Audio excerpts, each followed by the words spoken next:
Dr. It's, re- It's a it's pleasure really to. an honor to have you among us, and having your presence is motivational and inspirational for all of us.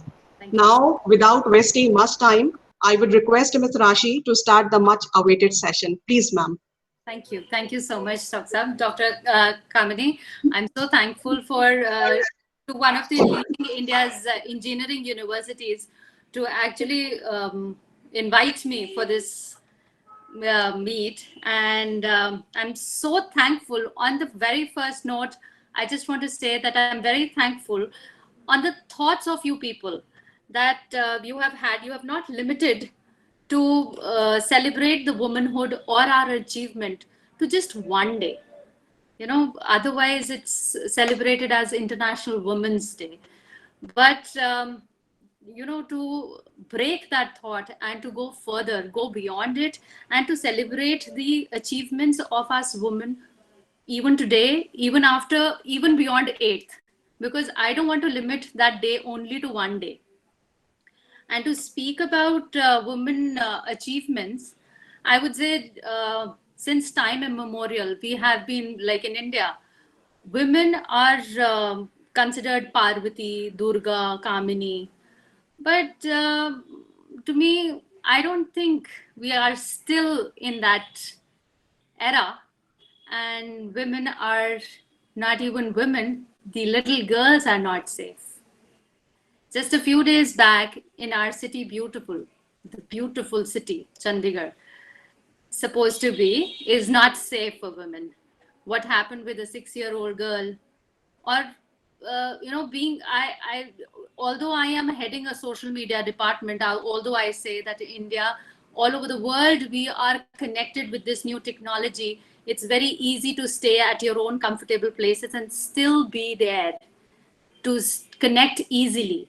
But people are taking misadvantage of this as well, recording that dirty thing that you did with a little 6-year-old girl, and even portraying it, giving it away on social media to everyone, showing it, boasting about it, was really disheartening. And it's not nice to see all those things, how children are growing up. On one hand, we are talking about empowerment. uh, what do you think empowerment is? Taking control of your life. But what if we are taking control of somebody else's life? I don't think that is good. I don't think that is approved of. To make this, I would like to just say that it requires to set meaningful goals to identify your own self, and not to get into the life of others. I am a mother of two. I have a daughter. I have never been afraid of going out. For myself, I was never afraid. Since childhood, being a Delhiite, I was educated enough. I was given this liberty to go out and earn. Since grade 10, I have done petty jobs and, odd jobs, and started earning at a very young age. But then did my college here. There was so much crowd in Delhi, but still it was not that unsafe. What has become now? I am very afraid to leave my daughter at home and go to the office, because I with this technology, I make 100 calls to her, or keep her busy on my texting. Because leaving her home and then working, though we all are liberated, we all are getting that women empowerment that we talk about, we all are very powerful. The sense of ability to do our own things, take our own choices, and bring a social change, we all talk about that. But it's only in talks. Do we really do something about it? I don't think we are doing anything about it. It's for me to bring a change in myself and in my home. I am heading a social media department. Yes, it is a very strong tool these days to um, put my thoughts in front of hundreds and thousands of people all across the world, to tell you that what actually our ethics should be, what your moral values should be. I am educated, yes, but I am, with the support of the family, with the support of my parents and my in-laws, and thankfully my very helpful husband as well, women are more liberated. Socially, yes, we all are outgoing. Educationally, we are getting equal opportunity for our education also, and we are giving that to our kids as well. Economically also, because now we are able to make our financial decisions more easily. We are more aware. Politically as well, we know how to choose our leaders and be a leader as well. But do you think psychologically as well? Are we empowered psychologically? No. Women still are expected to obey the decisions of their husbands or elders in the family, and but they are kept in isolation when it comes to major decisions related to family. Traditionally, women were considered to be caretakers of home. Indian women are completely devoted to their families. They are preached in the name of, I told you, Saraswati, Durga, Parvati, or Kali, but molested again. Not only physically, but mentally every day. That is why I say psychological empowerment is equally important. If you are, you know, forcing women to take certain decisions in life which they are not happy about would make them very weak. They can be perfect homemaker, but if you let them take that decision, they can be very good boss, or they can be very good. First of all, women never want to be a boss. They just want to work together, you know. And I really feel that this needs to change. The psychological or the mental thinking of people to, men have their own space in this world and women have their own space. What a man can do, a woman cannot. And what a woman can do, a man cannot. So they are equally as it is. And there are certain places where man is obviously a little above us. There are many things that only he can do. So I would just say that we should not feel inferior to a man, or we should not fight for the equality of us, but a world where we are more free and happy to live together. Not to just feel that the strength or the love, the care of the women that we can give you is immense, and one should feel that. This world is definitely a better place because women are taking a better position in the world as well. We are scientifically aware, we are financially aware. If I talk about my journey, that I told you that I started working when I was in grade 10. Working in Delhi was not easy, but that again, it was not very difficult as well. Then with time, I have worked in Australian High Commission as well. The environment there was very friendly. I've worked with Citibank also. And the corporate world has taught me many things. After my marriage, women have to keep a balance between the personal and the professional life. And I tried that in my life. After my marriage, I decided to, since I moved to Chandigarh, it is a very beautiful city, I must say. Very beautiful city. Not only the city is beautiful, the people are very beautiful here. Beautiful hearts. And yes, when I moved to Chandigarh, After that, because it is not as advanced as Delhi, was not when I got married. So I had to give up on my career and start thinking about my family. So I dedicated my uh, good 10 years to my family, brought up two children, and yeah, I am blessed with a boy and a girl. Both of them are in school now. And after they have reached a stage in life and they can take care of themselves, I decided to work again.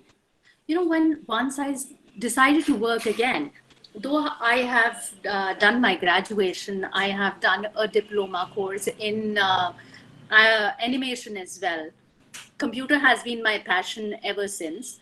But when I decided to work again, I felt a gap in between, a gap where I felt that I need to learn something new. And as my father keeps telling me, there is no end to learning. So I decided to do a course again in social media to learn the new digital language of the new language of this world. And I did my course in that for 1 year certificate course. And then I joined my husband in this venture of holistic broadcasting that we have. And so I'm heading the social media department of holistic broadcasting and DN Media House. We have channels running all over the world, and in India we are available on Fastway and Geo TV and many digital mediums also. To handle and to work with young achievers, or to work with the younger generation now, is very nice. When I see the thought process of the young girls when they come out and work, is nice. I can feel that they are full of ideas. They have so much to teach, and I am learning every day, not only from my team but from my children as well. They keep telling me about the new ways of Instagram, about Facebook or YouTube or Tumblr or Pinterest, or there are so many social media handles that I'm handling. And if there is something new, and you know what, this new age, this new language has it evolves every day. There is no end to learning in this field. Today, if I have learned something and I am working on that, tomorrow it would change. During the night, there is a vast change in technology, and the things change and evolve for the betterment of us all. I would only request all of you to use social media on a very positive note. We all have phones in our hands. We all have these mini computers that we have in our hand every single day. And make the best use of it, please. Do not be slaves of this technology. Make a better and sensible use of it. Uh, since this pandemic has also taught us to, survival of the fittest, which we have heard, has actually we have lived through that in the past 1 year. And uh, yes, I would say we all are winners since we all are here. And thank you, God, for that. And we still are fighting. But with social media, the awareness is vast. We were able to, connect with each other, although they were very far off.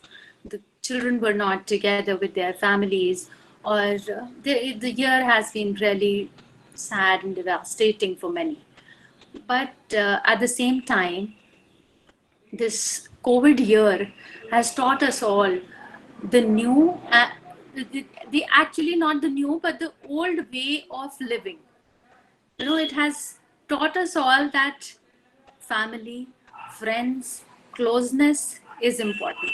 The value of life, the true value of staying together, not only as humans, but together as other, taking care of other species as well, taking care of all. I'm sure all of you must have fed somebody like a stray dog, or cows, or somebody near to your house who is without food. We all have helped, and somewhere deep inside, we all have evolved as women, because thank God to us all women. I'm not boasting, but still I am so thankful to God that I am in this world as a woman, as a girl, so that I could give birth to a life, so that I can feel the pain of anybody around me. I don't know how women are blessed with that feeling. We all are so much, I don't have words for this, but we all have filled with so much of emotions towards everyone that we meet. Um, I would say that I just want to say that thank you to all of you, to help each other and to grow, because we women can help and grow together. Not only there's no competition. There is no competition. Only the competition that exists is only with my own self. If we understand that, we all are going to be winners, because life is very short. As my daughter keeps saying, live, love, laugh in the lovely, lazy life. And it's very little. She keeps reminding me, I don't know why, she keeps reminding me it's a very little life. So just keep loving each other, and just spread love and learn to stay together. There's no competition between man and woman. There's no, I don't think there is a fight between a man and a woman on the basis of equality. We all have our own set roles, and we are here to do that. So just, why don't we just keep doing that? And I think I would just want to say, just to end it, I would like to tell you all lovely people, the true empowerment requires you to set meaningful goals, to identify what you want from life, and then take actions to achieve from those goals and have more impact on the world around you. You just have to have more impact. It's not about competing with anyone, it's about your own evolvement. People who are not empowered tend to lack control of what they do in life. So you must keep a balance between your personal, always remember to have a balance between your personal and professional life. We have heard this statement quite a number of times. So that's about it. I would just say always keep smiling and stay together, and always love to help each other and stay together. Thank you so much, Rachna ma'am. Thank you so much, Dr. Kamini Zain. Thank you for inviting me, JP University. I hope I was able to convey what I wanted to say, that yes, women are liberated emotionally, socially, financially, yes, but not psychologically. Because somewhere inside each one of us is really afraid, not for ourselves, but yes, for our daughters. Yes, we really feel ki abhi bhi we are not that advanced. We don't feel that women are safe. The safety is still a question. I don't want to talk about power. I just want to talk about safety. Thank you. Thank you so much. Thank you so much, ma'am. I would also request all the participants, if they have any question, They may ask, they may write down their questions in the chat box.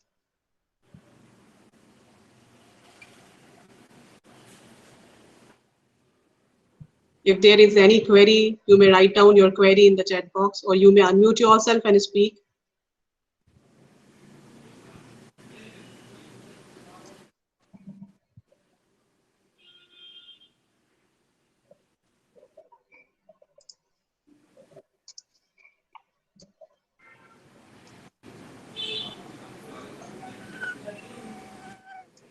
I suppose that there is no question at all. So I extend my really hearty vote of thanks to our speaker, Ms. Rashi, who spared time from his busiest schedule to grace the occasion. Today we had an opportunity to hear your thoughts, and this will surely be going to encourage our students. Your thoughts have enlightened our mind and have shown us a new path. My gratitude to you for gracing the occasion and sharing your opinion with us. Thank you. Thanks a lot, ma'am. Thank you. Thank you so much. Thank you so much. Thank you, Rashi ma'am. Thank you so much. Thank you so much, Shraddha ma'am. Thank you. Thank you. Okay. Today now I'll welcome our second speaker, Ms. Shalu Saraf. It's a privilege for me to introduce Shalu.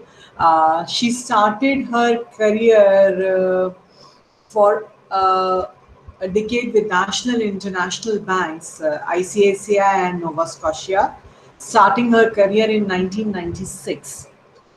In her last assignment as a banker with Bank of Nova Scotia, she was heading the corporate liabilities portfolio for North India. She was also on the board of directors of the local cooperative bank in Hyderabad as a professional director. Now, during her tenure as a banker, she gained extensive experience in marketing and finance. Shalu's strength is business development. And in her past roles, she has raised huge business for the banks she has worked for, significant being a single corporate deposit to the tune of 200 crores. She brought her rich experience in business development, marketing, and influence and finance to clubberg.com, a venture she co-founded. From being a Hyderabad-based lifestyle magazine covering local resources, Clubberg went on to become a worldwide lifestyle website with US as the main target market. And while she was at it, she set up another online lifestyle venture under Supergood Lifestyle, spearheading various e-com businesses. So now, without wasting much time, I would like to hand over the session to Ms. Shalu Saraf. Please, ma'am.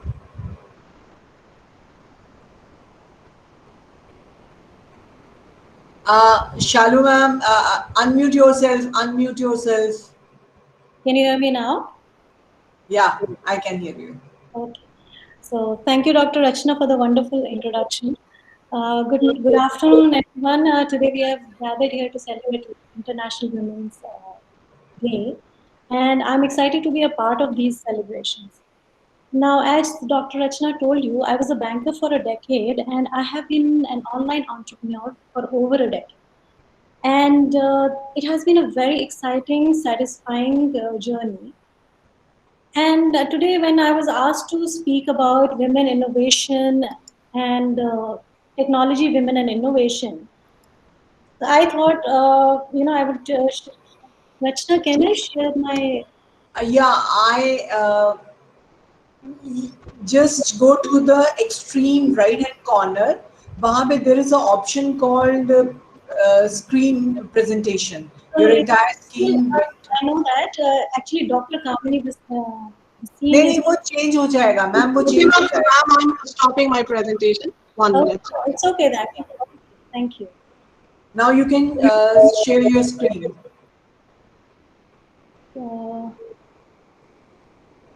Extreme right corner, present now. Yeah, okay.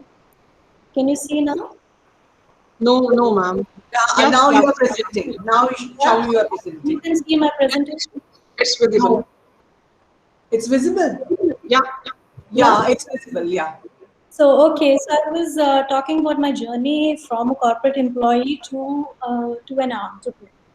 And today, when I was asked to talk about technology innovation and women, I thought I'll discuss about that, about my journey. But then I thought, it will be better if I discuss the key takeaway from the entire journey, which can help you to, decide what career path you want to. So, without any delay, let me get into the discussion. Now, when we talk about women empowerment on online space, there are two discussions that should take place, that should take the center stage today, and that is jobs versus traditional businesses versus the new age entrepreneurship. By new age entrepreneurship, I mean those entrepreneurs who have gone and explored the online space, set up their businesses, and made them grow much more easily and much more better than the traditional businesses. So today I will be also how this new age entrepreneurship has helped women grow. So how do women benefit from the ever exploding world of digital space is another topic that I'm going to touch today. So let's discuss jobs versus traditional businesses. So what does a job give you? Job will give you a very comfortable, cushiony life. You get paid in the beginning of the month and your life is sorted. It goes on very smoothly. And nowadays there are specialized jobs that can pay you as much as any small scale traditional business. So if that's the path anybody wants to take, it's a good path. You can grow in a job, you can pick up the job that you are passionate about and make a career out of it. Now, what does a traditional business give you? It will give you a better returns and definitely more income. But then another advantage is there is no cap on income, there is no ceiling on income. The returns will be directly proportional to the risk that you take. So, higher the risk you take, more money you take home. So that's now, but in traditional businesses, there are few major challenges. One is reaching out to the audience, and another is scaling. By scaling, I mean expanding your business beyond the basic setup. Now, when you are going out, so let's take a very simple example of a t-shirt manufacturer. What will happen in a traditional business is he will manufacture the t-shirt. That's the easy part. Now he has to go and market it. That is reaching out to its audience. And how can he do it? He can do it by two ways. Either he sets up his own shops all over the city. If he's targeting a particular city, he'll have to set up shops in different locations in the same city. Or he goes through the distribution channel. So first, when he sets up all these shops in this location, in this particular city, he will have to incur so many costs, like setting up the shop itself, then your rentals, your staff cost, you have to keep the stock, and the transport costs. So the costs will just keep adding up with each location. Now imagine he has to scale it or he has to expand it to other cities. The same cost he will have to incur in the other cities. So this is the major challenge for any traditional business. And the second one option with the traditional business to market is through distribution channels. That is, I give my product to the wholesaler and he'll give it to the retailer. So in this case, what happens is my margins will get thinner because wholesaler will take his cut and retailers obviously will retail it at whatever price. And what is it that you get is a very low margin price. Now this gap is filled by the new age digital space. What happens here is now the same t-shirt manufacturer can go and put up his t-shirt on one single shop on a single marketplace. Let's take example of Amazon, because that's the easiest example I can give you. Now he goes and lists his t-shirts on Amazon. He has to keep stock in one place. He can sell from the same shop, and he can sell not only in one city, in multiple cities in India, all over India, leave India, he can sell it online worldwide. And what is the cost he's incurring? You can imagine, you can now compare the two vis-a-vis the cost. And that's the reason most of the traditional businesses today have online stores. You can think of any brand, any of your favorite brands, and you will definitely find an online shop for it. For me, it was Marks and Spencer's. I used to go there and shop all the time. But as soon as the pandemic started, I started ordering online. And sometimes I get more benefits shopping online than in a regular physical store. And same is true for the business also. it becomes much more easier for the business. All it has to figure out is the logistics, how to get it delivered to the customer, not how to reach to the customer. Now, next is now when we talk about traditional businesses and new age entrepreneurs, then we need to understand the digital space. What do I mean by the digital space? Let's take the example of the social media digital space. I call digital space the alternate world. A few decades, go a decade back, how many people were on Facebook? Hardly any, because that's when I started my business. There were not many people on Facebook. It was very easy to reach, the limited audience. But now everybody is on Facebook, Instagram, Pinterest, WhatsApp. WhatsApp has become a necessity. Even for formal communications, we are using WhatsApp. So that is how earlier we had to write an email, a formal email, right? If I have to give a certificate to my employee, I had to, send it through email, or he'll come and collect it physically. Right now, I WhatsApp the certificate. So that much easier the world of digital space is. Communication is faster, easier, without any hassles. But what does this give to a traditional business? What does it give to a traditional business? It gives them audience, new audience. For example, I'm on Facebook, you are on Instagram, somebody's on Pinterest. So we are all present in this alternate world, and all these companies can target us. And they can reach to the right target audience if they work smartly. So we get new audience for the existing traditional businesses and ready-made audience for the new digital businesses. For example, somebody is starting out new, he can use this space to reach out to all of us on a single platform, social media platform. And I've just scratched the surface. There's so much we can talk about the subject. Now, when we understand the world of digital space, now it has also created a lot of business and job opportunities for the younger generation. For example, blogging. Now, what happens is if somebody is passionate about a subject, he can start writing about it. And when you're passionate about a subject, you can write much more. So, for example, if you're passionate about traveling, you go to Goa, you find a hidden gem, which people should know about. You find a good place which people are not aware of. You come and write about it. And if somebody finds value in your blog, they will subscribe to your channel. And if you keep on dishing out value added information to this person, he will become your loyal subscriber. And this way, your blogging will start becoming popular. You'll gain more subscribers, and all the people who want to target the travel audience, the travelers, they will start advertising with you, and you make money. It's a very simple business model. Another one is vlogs. By vlogs, I mean the same model. Instead of writing, you're making videos. You open a YouTube channel, you start uploading this content, and you have to keep at it. You have to keep engaging your audience. And if you're good at doing that, you can. The YouTube will only start running ads, so you don't even have to go and market your product. You will get ads on its own. The second very important space in the digital world is e-commerce. By e-commerce, I mean is like how I gave you the example of t-shirts. That is e-commerce. You make a product and you put it on, or you trade a product and you sell it on a marketplace. Amazon is an example I gave. Even Facebook today has a marketplace. Etsy is another. Etsy and Shopify are the platforms where you can open your own shops and sell your merchandise. So this e-commerce can also be done by building your own website. The only downside of building your own website is it is investment intensive. You will have to make a website, you have to develop a website, you have to maintain a website, you have to hire content writers, you have to, have marketing team, you have to have social media team. So it is a whole lot of expense. So instead, marketplaces and other platforms have made it even more easy for you to sell your products.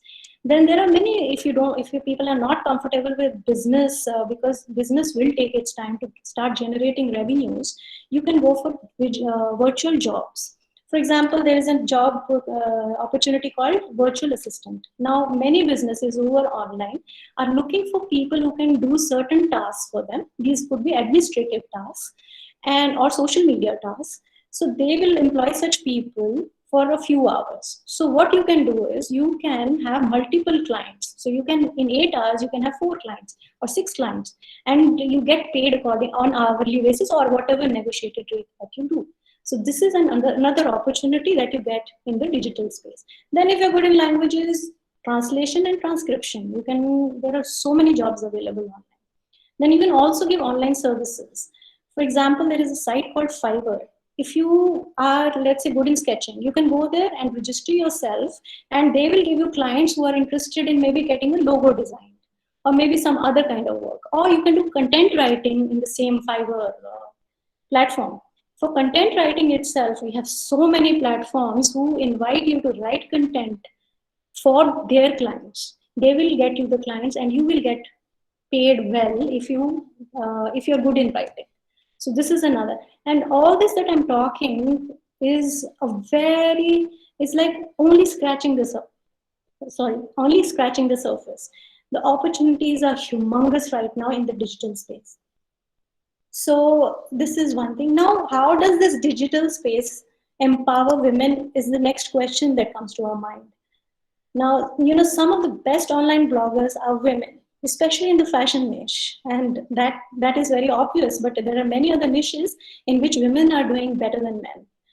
Then I'll give you an example of a website called Daily Candy. This was a site run by a woman about local resources in New York. What she started doing was, any new restaurant that opened in New York, or any fashion store, any lifestyle related store that opened in New York, she would write about it in a very creative way so that people got hooked to her blog.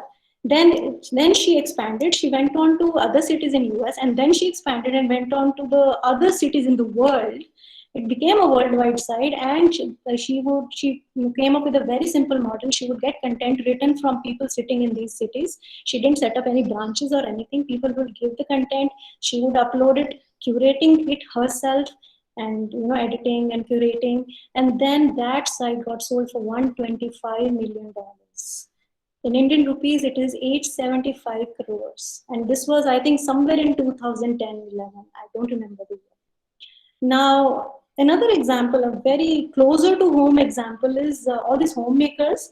They are dishing out food videos. See, if you're a good cook, you can open a YouTube channel, you can upload your videos. Again, the key is that you have to keep your audience engaged. And we have so many foodies, so they will go and subscribe to your channel if your dishes are awesome. And then once you grow your subscriber base, YouTube will only run ads on your channel, and you will be surprised to know so many homemakers are making much more money than all of the other family members put together. Now, if that is not women empowerment, what is? Now, same way, work from home has started. This after pandemic, work from home has started, but in the digital space, it was already existing. We were not aware of it. Now, women are nurturers. At some point in their life, they would like to start a family, and in such times, the career will take a backseat. And it is a necessity also. But if somebody's job entails her to do everything online, for example, she can do meetings online and she can guide her team online, then work from home is a very good option with her. And only digital technology is making it possible for her.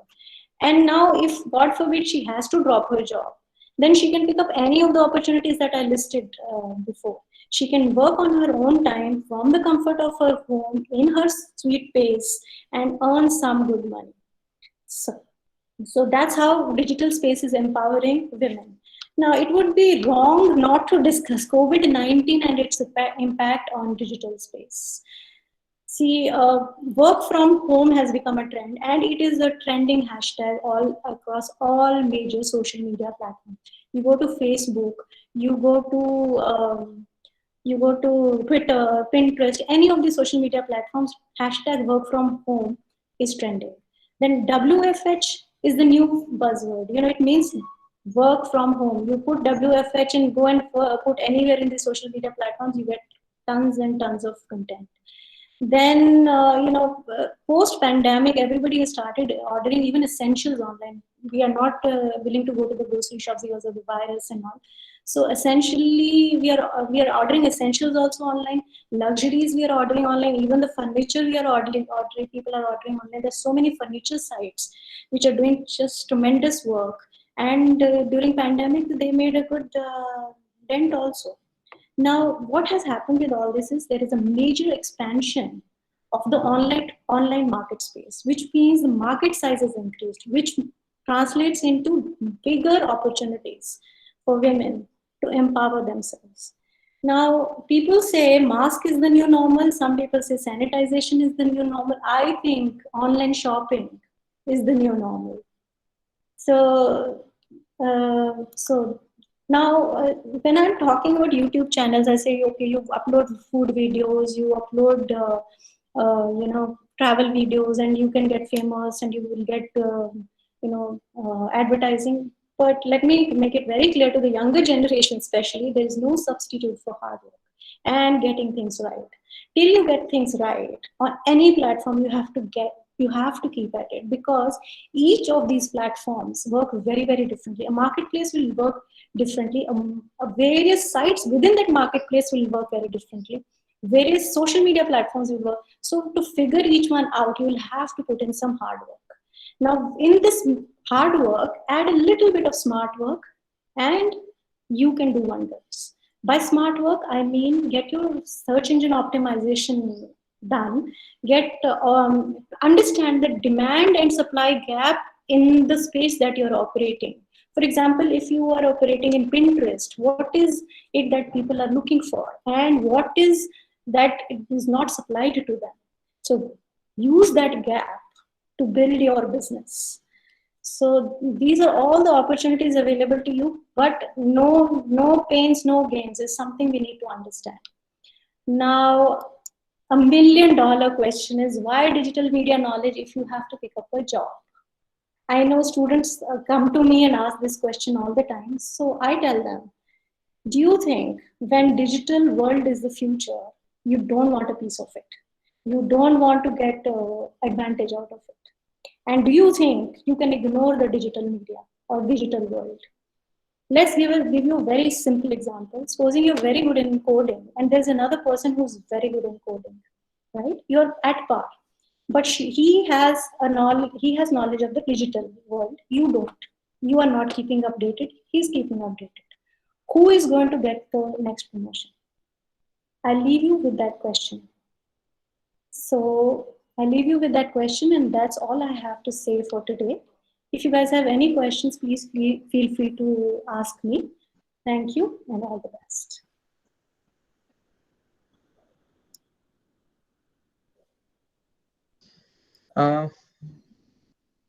Yes, Shalu, this is Abhishek Shukla. I want to ask one question. Yeah, Abhishek. Basically, I'm teaching digital marketing here in JP University of Engineering Technology for the engineers, basically, right? A question always comes into our mind is, organizations today, at the time of COVID, you say, where the organizations are confined themselves, they have cutted costs because of COVID, nothing is happening there. Mm-hmm. So at that moment, we have seen that outbound advertisement also came into the existence. They are also being available, but at the same time, organizations are thinking about the digital marketing or digital space advertisement as an expense. They are not thinking about as an investment, because maybe they are more traditional, or maybe they have a mental setup of not coming from the outbound marketing to the inbound, that is digital marketing. So the question is how to persuade those kind of people who have already been thought process of only for the outbound marketing, not for the digital marketing, and that to be more typical for the women who are running that kind of entrepreneur, the agencies of digital marketing. So how you cope up with these kind of situations? Yeah, that's a very interesting question. See, it's all about mindset, actually, Abhishek. What happens is, when I was in a job, I switched to business. I had to overhaul my mindset. An employee's mindset has to be different from an entrepreneur's mindset, has to be different when you're operating in a digital space. Now, but that now the question is how to convince them. When we started our business in 2010, one of our businesses, at that time, it was very difficult for me to tell people that, this is a digital space. This is how Facebook can help you reach out to your target audience. How you can really have a very, very targeted audience with the age, gender, and etc. Oh no, nobody could understand. But today they tell me, oh, you started telling us about it so many years ago. We should have listened to you. So that is something. Now, second thing is, most of the companies, even traditional businesses, will be result oriented. So if you can have some dynamic in your statistics, which can prove it to them that yes, it is giving results, they will be ready to invest. Every businessman is interested in profit. They should see it coming physically. So if, for example, then what I started doing, I started giving them free of cost advertising for 2 months and then give them the stats. They were convinced. So you have to back it up with proof when it is not the norm. It is not the norm right now, but some of the people don't even know how much they are missing out. Like I told you, the huge cost of advertising on, let's say, electronic media. You run a radio ad, run a television ad, and same money you put in social media. The difference they can understand. But you have to prove it whether you have to fake it till you make it. It's like that. You have to prove it to them every step. See, I'm giving you these results, and these are coming from this. So best would be give them a free some freebies, and then prove it to them that yes, this is when. For example, when I was working in ICICI Bank, we used to give ATM cards for free. We used to give so many free facilities. Once people got used to it and they understood the benefit of an ATM machine, because that time there were no ATMs. In '96, I'm talking. We opened the first ATM and we used to educate people how to use the ATM. It was very difficult to sell. They used to think that ATM machine में पैसे कोई भी निकाल सकता है, मेरे भी पैसे कोई निकाले. All those kinds of questions were there. But today, is anybody asking that question? Because we have made the dent. So anybody who's operating in this space, especially who's selling social media services, has to think like this, that you have to prove yourself till you have made it. I hope I've answered your question. Yeah. Thank you so much. Okay. Yeah. Yes. Rachna madam, I have a question. Yes. Yes, sir. Madam, what is the role of language in the websites or the social media which you are talking about? So how to deal with the language means a lot of people are not very comfortable in the language in which the contents are given. So how to deal with those kinds of scenario? There are two aspects to it. One, there is a lot of opportunity if you let's take example of English. English is the most spoken language, so you will find that more. I think I have understood your question. If I haven't, you can ask me one question. See, what happens is in this space, then now if you see, there are translations available, and there are many channels who are giving in other languages also. For example, if you're Marathi or you want to see content in Hindi, there is a lot of content available in Marathi, Hindi also. If you want to target those audience, go to those websites. Coming to the second part, it has also opened up so many business opportunities for local people. For example, some people only want to read Telugu. There are so many sites who are only giving content in Telugu. So if you are good in Telugu, you can really encash that, because there is a demand there and not much supply. So it is a business opportunity in itself. If I haven't understood your question, you can ask me. No, ma'am, that's okay, ma'am. No, I think I haven't understood. What is there something else? Okay, that was what I was talking. Like if I want to convey my message to a person who does not understand English. Like I may be talking about the audiences which understand Hindi, and the problem is that they don't understand English. Now, how to reach out our message or the message which I want to convey to them, because they do not know English, and might be I am unable to put the content in Hindi. So how to deal with these kinds of scenario? So like I said, there are many platforms which are also doing regional languages. One. Second, if you see all these platforms, the newer platforms, even in Facebook, if you put something in Hindi, it will translate, right? So there is a lot of work going on right now in this field where people are getting translations done. Like I discussed, the translation job opportunity. So these companies are employing people to translate the content and create alternate websites for the same content. So till that happens, we'll have to wait or go to the websites where you will find your audience. Okay, thank you, ma'am. Yeah. Any other questions from the audience? Any questions from the audience? Anyone? So thank you, ma'am. Once again, I, on the behalf of JP Ma'am, University. Yeah. ma'am, I have a doubt. Yes. बताइए. Ma'am, usually the companies of websites, they ask for your CVV and the debit card information, which people are very uncomfortable providing the information. So is there any other way to help people cooperate with those companies? No, if there is a requirement for you to pay through debit card, you will have to pay. So there is no alternate to that. I mean, what kind of services are Ma'am, till now, people feel that online marketing or websites are not authenticate. Like if we see some websites on Facebook, people are not sure to buy those products because they feel like it's a spam or something will happen to their products. Is there any way to make them feel like comfortable to use those products?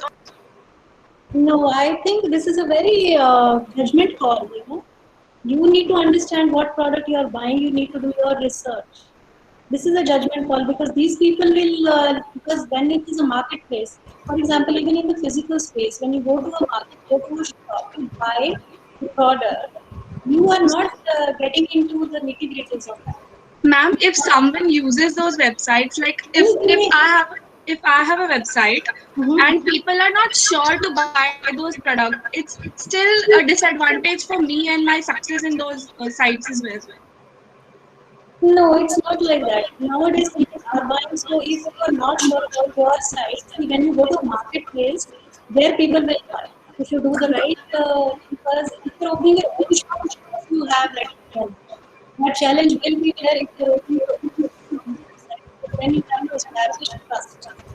But when you are going on the marketplaces, for example, you go to a store in Shopify, the trust is already, like, people are already trusting that marketplace, so that is the option for you. But if you have quality, if your product is quality, you will have to push it through marketing for to gain that trust. So that's why I said e-commerce, when you're doing your own website, when you are asking people to buy from you directly, there are many challenges. Development of the website, maintaining the website, and now the issue that you have said, trust issue. So all this has to be taken care of when you have your own website. But if you're going to a marketplace, this is all taken care of. This will happen even in a physical space. If you go to a shop, you don't know what you are buying until unless you do your research and you know the brand and you know that you want to buy that. So Ma'am, these days people who are entrepreneurs, they make a team or they start individual business. So partnership or individual business, which is more profitable in the world of marketing? See, I would say it is again not a question of social media. It's a question of any business. See, if you have most of the partnerships, I am sorry to say, they don't succeed because for partnership to work, you have to have understanding at all levels. Like I am working, I have one business in partnership with my husband because we have perfect understanding. So in partnerships, what happens is if you don't have perfect understanding, it will not work in the long run. So I would suggest in online business, this is much better. Your proprietorship is much better because it's less challenging dealing with the other viewpoint, and it's not very difficult to do online business. So I think proprietorship is better to answer your question. Okay, ma'am. Thank you. Thank you so much. Any further questions? Anyone? Any students, faculty? Anybody wants to ask any question from Shalu Sraf? So now it's time for vote of thanks, Shalu. Thank you so much. Once again, I, on the behalf of JP University of Engineering and Technology, would like to extend my vote of thanks for such a wonderful session, which was full of knowledge and interesting things. And I'm sure that the precious knowledge you gave us all will definitely help us in understanding the practicalities of the digital world. And last but not the least, I would like to thank all the people who are present for this webinar. Thank you so much. And thank you, Shalu, again, once again. Thank you, Richard. Thanks. Thank you. Thank you. Thank you, ma'am. Thank Yeah. you. Yes, over to you, Abhishek sir. Yeah, thank you, Rachna madam. Thank you. Now it's time to meet our alumni. We welcome everyone and thank you for joining us for today's webinar. My name is Dr. Abhishek Shukla and I am the president of JUT Alumni Association and as an assistant professor of Humanities and Social Science Department. And I will be the moderator for this session. Today we have a session on technology, innovation and women. And in between the session, if you have any kind of questions, you can just type them on the question box or in the chat box of the Google Meet.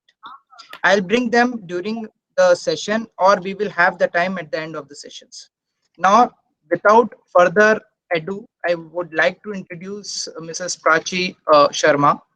Prachi is a lawyer and patent agent eligible to practice in courts in India and specialization in intellectual property. She handles patent litigation at Sai Krishna and Associates, New Delhi, and provides strategic advice on core technology issues which is deal with them. Before joining Prachi, this organization, she has been associated with the reputed organizations like Honeywell, GEP, ABB, etc. Prachi holds an engineering degree in electronics and communication from JP University of Engineering Technology, Guna. And after that, she have also completed her law degree from IIT Kharagpur. A recipient of International Award for Young People by the Duke of Edinburgh Society. She has been also working as a Delhi court for the IPR or intellectual property rights. She has also been judo champion in the Delhi state. She is also the committee member of Innovation and Startup Policy Committee at JUT. Throughout her education and professional career, she has been appointed in various leadership positions. She was the first female, I would like to tell you that she was the first female in history of JUT who has been appointed as a joint general secretary at the JYC JUT Youth Club. So without wasting much of your time, I would like to call Prachi Sharma to take over the session and enlighten us from the knowledge. And welcome, Prachi. Welcome back. Thank you so much. Welcome, Prachi. Thank you, ma'am. It's a pleasure for Good me. to see you after such a long time. Yes, it's Exactly. very long. Almost 7 years now. Yeah. Yeah. Yes. Yes, Prachi. Without wasting much of your time, so this topic, I feel it's closer to me. Being associated very closely with the intellectual property domain, which has much to do with technology innovation. But what comes as a saddening moment to me is there's still a gender bias there, and that is why women in front of my topic. So technology, innovation, and women. When we first understand what is the meaning of technology here, it is about application of existing scientific principles. Then we come to innovation. Now, while technology itself talks about application of these principles, why the word innovation? We must understand that this word innovation is attached to technology to give more meaning to it. That there are problems in the society which needs more solution, which needs more technological solution. That's why the word innovation. So providing solutions to the existing problems by way of technology, technological innovations lie in the market. And when we talk about women, at the core of it, it is because of the gender gap that exists in this area also. While it's a very knowledge intensive domain, it's really appalling reality of today's world that not just in developing countries, in developed countries as well, there's a gender gap in such areas. When we speak of technology, we may not only focus on STEM areas, but even other parts of innovations. For example, innovations at rural level or innovations which are part of traditional knowledge. So even there, the representation of women is much, much, much less. While women are the ones which are core at the hem of innovation, I'll say. So firstly, if we are to talk about how women is impacted by technology and innovation, I feel there are primarily two ways that from which women are affected as a community. One is their participation in technology and innovation, and the second, effect of technology and innovation on women. So when we talk about the first one, where we talk about their participation, so there has been various studies by many organizations, by UN and many other international organizations also, where there are facts which has come up that the representation of women is very less. When we talk about their involvement could be either as scientists or innovators or entrepreneurs in many forms. But what hinders such participation? What are the reasons why they are not able to fully participate or fully indulge themselves in this area? Why their representation is so less? So there are various studies, but what I observe, that there's a difference. There's a difference when it comes to women.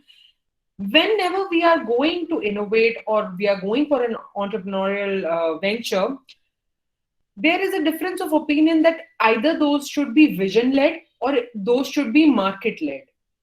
Now, this is a conflict area. Mostly, we try to solve problems. We have a vision for the problem and we jump into it. We start working on it. What we forget is what is the need of the market. We are truly passionate about what we are doing, but we do tend to ignore the market scenario, the market reality.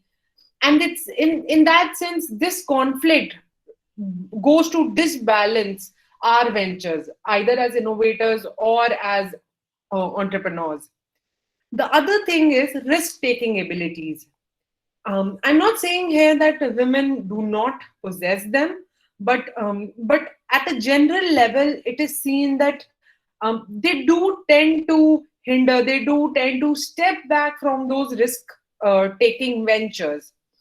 We have seen that whenever you're going to do something new, there will always be a risk associated with it. There should be a risk assessment done. And this risk that makes you learn, that makes you grow, that could give you more success in your field.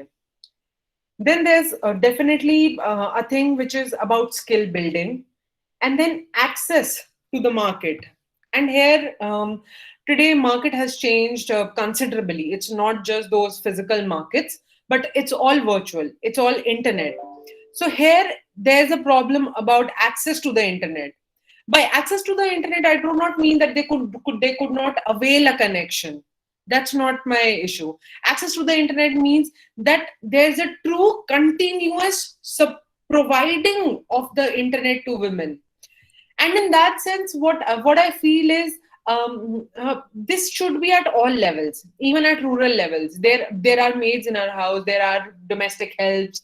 Then there are several women around us who do not even have a mobile phone. I mean, in that sense, when we see access to the internet, they do not have that access to the internet. So these are a few hindrances that I've identified. Solutions to them do exist, but how to avail those solutions, I should not say oppressed, but we being lacking on those front, we tend to ignore those. We tend to overlook those, the solutions, or I'll say the schemes or aids provided by government and various international organizations. So those are something we should be made more aware of. We should be making our women community more aware of. So in that sense, the other part of it is the women community who's affected by technology and innovation. So the problem here is that there needs to be a specific solution to women problem, which give women-centric solutions. So in that scenario, the problem is that there are too many male inventors around, but there are many women-associated problems, and not just physical or mental. There could be much more requirements of a woman in day-to-day life or generally. So in that sense, there is a need that more women innovators, more women entrepreneurs come up. They take up the problem of women community and they provide solution around that. So there are two things how I bifurcate: women as participants in science and technology and innovation, and women as subject of science and technology and innovation. And it is appalling at that at both of these front, the representation is very less in that sense. Now, when we talk about how this upliftment could be done, or what needs to be changed there, in that sense, we have to see that the very problem is insufficiency of capital, that the financial resources for a lady in the house are much more less. So that way, what we require are self-help groups. There are self-help groups at a rural level, at very gram panchayat level also. But what I am talking about here is modernized self-help groups, modernized communities. And there do exist such communities, but we require more of them, so that each and every one of us could be a part of such society and could avail of the benefits they provide, and could actually, because insufficiency of funds lie at the core of your thought process. Even before you have to start something, when you look at your pockets, that will be a quite demotivating factor for you. Then another thing is, how could we make market more accessible to women?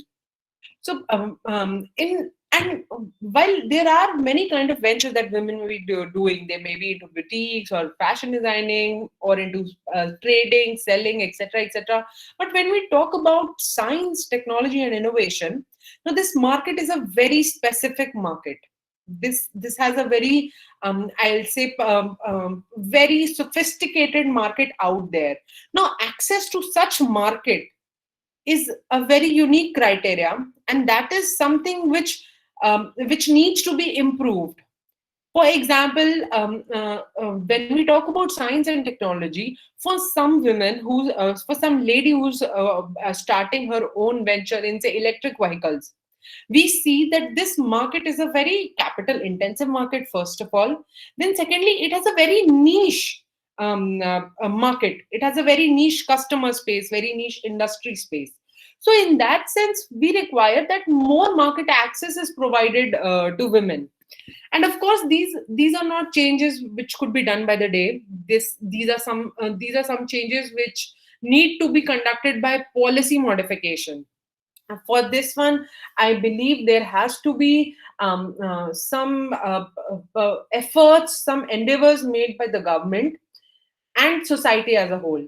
So when we see how these groups have been playing a huge part in gender upliftment, is that they do something above and additional to what government has already been doing.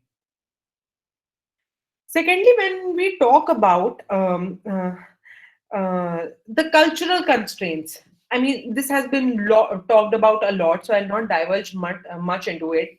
Irrespective of the fact, irrespective of the household we might be coming from, so there have been cultural constraints for each and every one of us. There might be more, there might be less. So that way, this cultural constraint, but I feel that this is only a matter of time. It's a very gradual process, and people are starting to learn, but we still need more awareness. So it will be only time's test that this constraint could be waved off. And then there's one more thing, that there's a lack of capacity building. So when I say capacity building, I'm talking about skills which are required to further your thought process, which are required to further to develop your technological skills, your entrepreneurial skills, so that they get into you the passion needed for innovation. Now, innovation, I see that is not something which is something very, I'll say, something very bookish, or something very, that requires someone to have a very special knowledge. Somebody with a very common sense also, with knowledge of very basic level, when they identify a problem and when they are able to provide a solution to this, So there is innovation there. So for example, when somebody realizes that there's a problem with an apple juice maker, and they're able to come up with a solution, so this is an innovation. Now, a lady in the house would know this innovation, and she might even be implementing it. But what she lacks here is the skill. What she lacks here is the funds. What she lacks here is market access. So, in that sense, what I feel is that we need to train them. This kind of education could be brought in at the primary level. Then colleges, we could have more of such, and more of such lectures, more of such conferences at college level, at graduate, postgraduate level, so that these women are more made more aware of the fact that do not have limited market access. They have full access to the market, that they have all resources at their hand, that there are schemes which could aid them, which could help them get their own venture started. So that way, I feel that these are some of the efforts which could be made. When we talk about that, how India is promoting this, specifically in domain of Indian women inventors. So what Indian government policy makers have done is that they have introduced many schemes to aid women. Firstly, we have all witnessed that there are many ventures where women are not taken any fee from. They do not need to pay any fees. Then at the Indian Patent Office also, there are various schemes. There are relaxation at fees, the relaxation of fees which are given to a women inventor. So that way there are policies. Then there are Sukanya Yojana, by way of which a parent of the girl child could start saving at a very early age. So there are many such schemes. So what we require is that we are made more aware of such schemes. What we require for awareness is not just television and ad, but we require more self-help groups, more she communities, which could help us get an atmosphere, a culture of that sort, so that we are more market aware, not just passion driven. So that way, it's more important that we create an atmosphere of innovation for women. And it is only then that we will be able to remove the word women from women entrepreneur. Then it will be a truly entrepreneurial spirit that we'll be saluting to, not a women. So the other day also, many women entrepreneurs which I have come across on LinkedIn have been saddened at the very point that they are women entrepreneurs. They are recognized as women entrepreneurs. So only when we provide solutions to such problems that we'll be able to rise above it, and then only we can say that we have actually eliminated that gender bias from technology and innovation sector as well. So that's my take on it. We can be open to questions now. So if anybody is having any specific queries. Any questions? Audience, any questions? Any questions from the audience?